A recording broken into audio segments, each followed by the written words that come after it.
thousands of meters above sea level in one of the most remote corners of the world, framed by soaring mountain peaks and hidden springs. This is where China has built a secret military base, stationing troops not on its own soil, but inside the borders of neighboring Tajikistan, taking control of a strategic patch where China, Tajikistan, and Afghanistan meet. All this a symbol of China's growing sharp power in Tajikistan.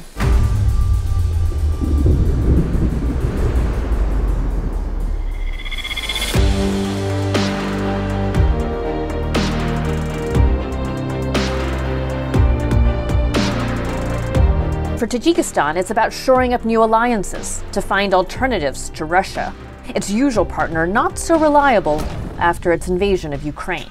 For China, it's about building global clout and accessing strategic resources.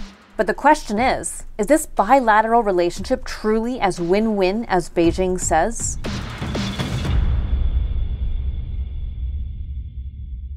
China's growing presence in Tajikistan is perhaps most obvious in the capital city of Dushanbe. Here, China is involved in building much of the new government infrastructure. You see just behind me is Tajikistan's impressive new parliament building, built with Chinese money, by Chinese workers, and by a Chinese company.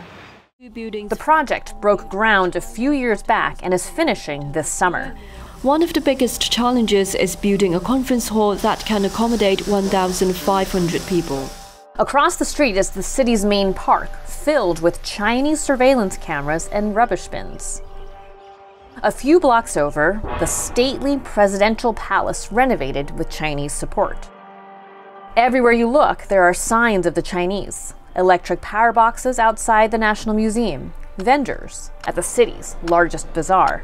The taxi fleet, made up of Chinese electric vehicles, complete with a Chinese voice recognition and smart car system, a language most Tajik drivers don't understand. Even outside the capital, China's presence is visible. The only road going north out of Dushanbe paved by the Chinese. A long tunnel along the way cuts through the mountainside and protects from rockfalls. Such infrastructure showcases Chinese know-how. Local authorities rely on China for this because Tajikistan lacks the expertise and equipment. We've driven about 3 hours north of Dushanbe, arriving here in Aini district, a very remote corner in northwest Tajikistan. Here, the Chinese have invested heavily in the mining sector, extracting metals like gold and silver. They're also looking for strategic materials key for use in munitions and solar panels. But worries are growing that as the Chinese presence grows here in Tajikistan, that any valuable natural resources found here in this land will go straight to China, making China stronger, not Tajikistan.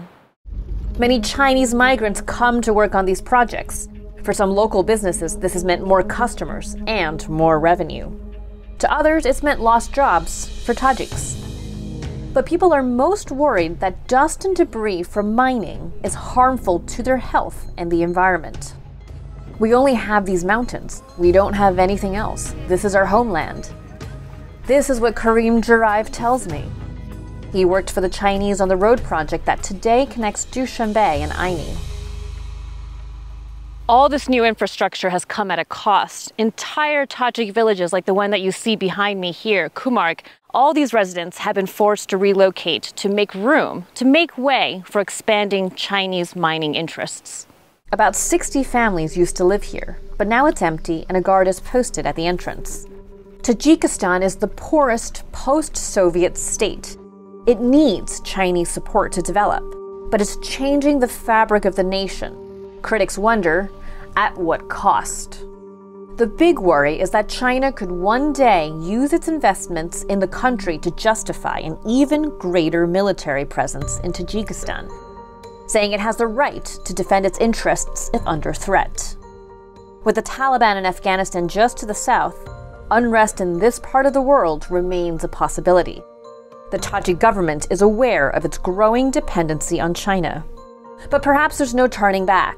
Chinese President Xi Jinping, on his third official visit to Tajikistan in July, meeting with Tajik President Emomali Rahmon.